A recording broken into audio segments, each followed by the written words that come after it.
Iran கிட்ட உள்ள defence ஃபோர்ஸில் பார்த்தீங்கன்னா, நாளுக்கு நாளு அங்க உள்ள மிலிட்ரி மென்லாம் பார்த்தீங்கன்னா, கிரீவியஸ் இன்ஜுரீஸு நெறைய பேர் இறந்துகிட்டு இருக்காங்க. அதுவும் குறிப்பா அமெரிக்காவும், கம்பைன்டு இஸ்ரேலும் அங்க உள்ள மிலிட்ரியோடைய இன்ஃப்ராஸ்ட்ரக்சர் தான் டெஸ்ட்ராய் பண்றாங்க. இது மட்டும் இல்லாம, அவங்க 24/7 சேட்டலைட் ரேடார் சர்வேலன்ஸ்ல இருந்துகிட்டு இருக்காங்க.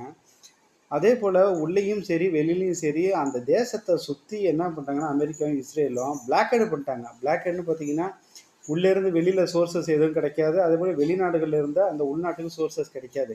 சோர்சஸ்ன்னு பார்த்தீங்கன்னா, எதுவுமே அவங்களோட ஆர்ம்ஸ் அண்ட் ஆம்னிஷன்ஸா இருக்கலாம், இல்ல மென் பவர்ஸா இருக்கலாம், இல்ல எனி சப்போர்ட்டிவ் எக்யூப்மெண்ட்ஸா இருக்கலாம். இந்த மெக்கானிசத்தை எல்லாத்தையும் பார்த்தீங்கன்னா, முற்றிலும் அவங்க தடை பண்ணி வச்சிருக்காங்க.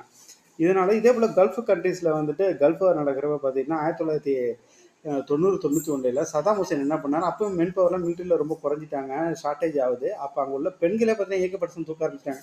இது போல